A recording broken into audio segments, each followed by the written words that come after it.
Assalamualaikum warahmatullahi wabarakatuh.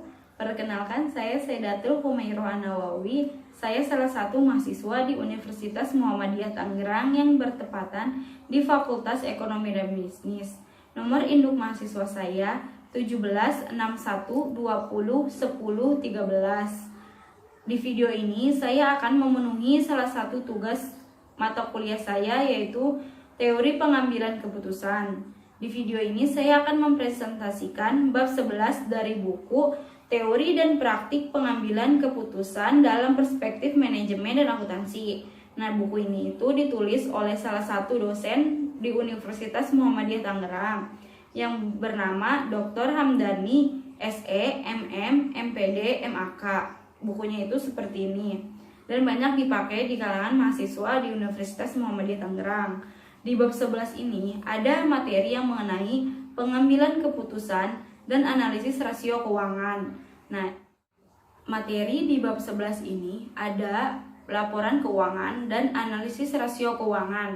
Di dalam rasio keuangan ini ada 4 macam, yaitu rasio likuiditas, rasio solvabilitas, rasio aktivitas, dan yang keempat ada rasio profitabilitas.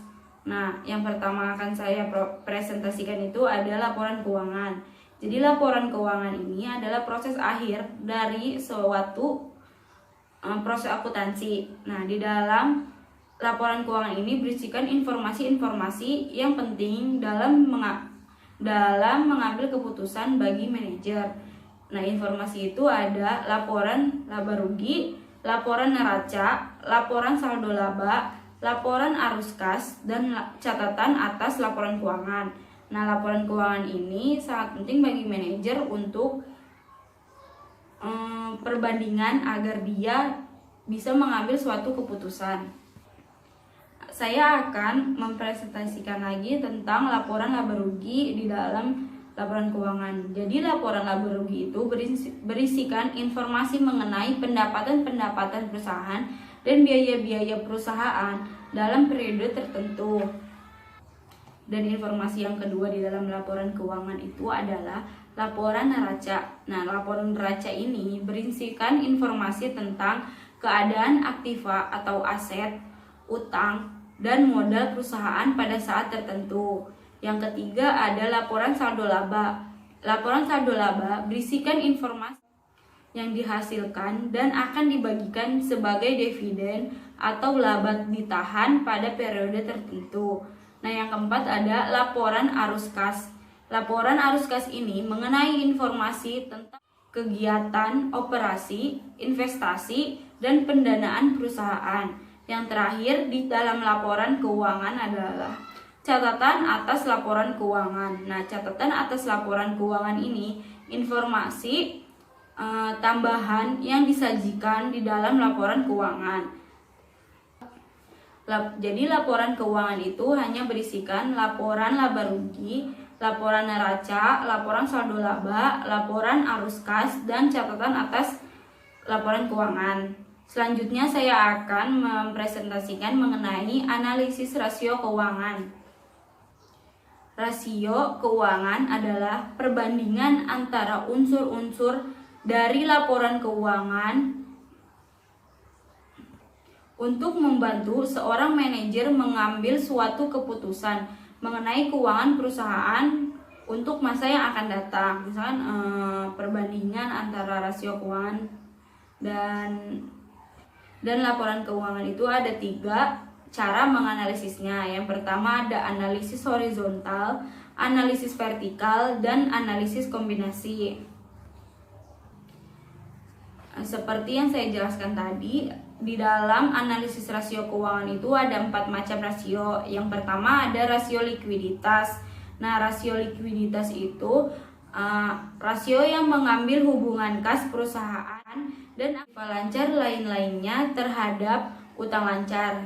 Rasio likuiditas biasanya disebut sebagai rasio modal kerja. Ada 4 macam rasio di dalam rasio likuiditas. Yang pertama itu ada current ratio.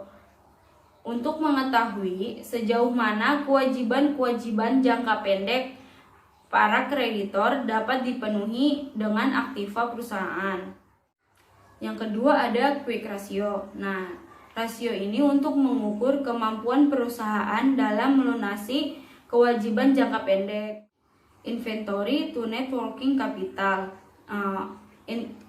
Jadi rasio ini untuk mengukur atau membandingkan antara yang ada dan modal kerja perusahaan.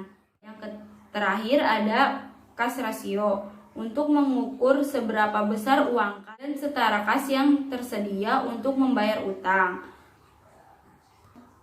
Macam-macam rasio keuangan yang kedua adalah rasio solvabilitas.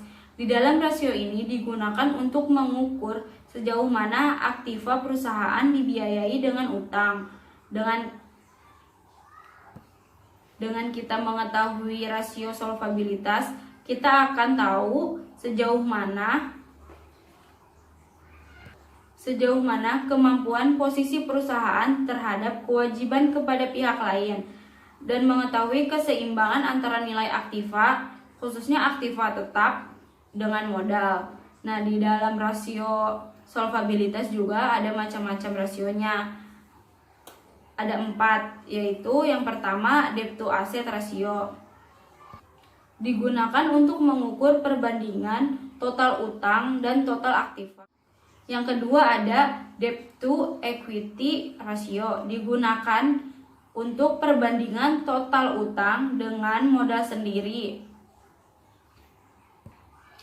Yang ketiga ada long term debt to equity ratio untuk mengukur seberapa besar modal sendiri yang dijadikan jaminan hutang jangka panjang.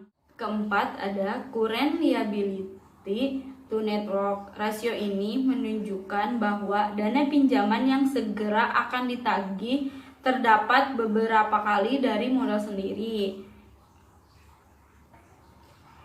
Nah, macam-macam rasio keuangan. Yang ketiga ada rasio aktivitas, yang dimana rasio ini digunakan untuk mengukur tinggi efisiensi pemanfaatan sumber daya perusahaan seperti penjualan, persediaan, penagihan, piutang, dan lain-lainnya. Yang termasuk dalam rasio aktivitas ada perputaran piutang. Nah, untuk perputaran piutang ini mengukur seberapa lama penagihan piutang berputar dalam satu periode. Yang kedua ada perputaran persediaan. Digunakan untuk mengukur seberapa kali dana yang ditanam dalam inventory ini berputar dalam satu periode. Yang ketiga ada working capital turnover. Yang keempat ada fixed asset turnover. Digunakan untuk mengukur seberapa efektif perusahaan menggunakan aset pabrik dan peralatan lainnya. Yang kelima ada aset turnover untuk mengukur efektivitas perusahaan dalam menggunakan seluruh aktiva untuk melakukan penjualan dan pendapatan laba. Yang terakhir dari macam-macam rasio keuangan adalah rasio profitabilitas. Rasio ini merupakan untuk menilai kemampuan perusahaan dalam mencari keuntungan. Rasio profitabilitas ini terdiri dari 3 rasio. Yang pertama ada net profit margin untuk mengukur laba atas setiap rupiah penjualan. Ada return on investment atau ROI untuk menunjukkan hasil atas jumlah aktiva yang digunakan dalam perusahaan atau suatu ukuran tentang efisiensi manajemen. Yang ketiga ada return on equity atau ROE. Rasio ini digunakan untuk mengukur laba bersih sesudah pajak dengan modal sendiri. Nah, cukup sekian dari rasio keuangan ini. Hanya ada 4 macam rasio keuangan, yaitu rasio likuiditas, rasio solvabilitas, rasio aktivitas, dan rasio profitabilitas. Nah, jadi hubungan antara laporan keuangan dengan analisis rasio itu untuk perbandingan unsur-unsur di dalam laporan keuangan. dapat disimpulkan bahwa laporan keuangan ini perlu dianalisis dengan rasio keuangan agar seorang manajer dapat mengambil sebuah keputusan dengan tepat dan dengan benar agar perusahaan terus berkembang dan maju. Dengan menganalisis laporan keuangan, kita akan tahu apakah laporan keuangan itu bermasalah atau tidak. Jadi, seorang manajer harus dengan teliti membandingkan unsur-unsur di dalam laporan keuangan dengan analisis rasio keuangan agar keputusan yang diambil oleh seorang manajer bisa membawa keuntungan bagi perusahaan itu. Cukup sekian presentasi yang saya bawakan dari bab 11 mengenai pengambilan keputusan dan analisis rasio keuangan. Mohon maaf jika ada kesalahan bahasa dan materi yang kurang, karena saya juga masih belajar. Wabillahi fisabilil haq fastabiqul khairat. Wassalamualaikum warahmatullahi wabarakatuh. Jangan lupa di like, komen, dan subscribe video ini untuk penilaian saya. Terima kasih, dadah.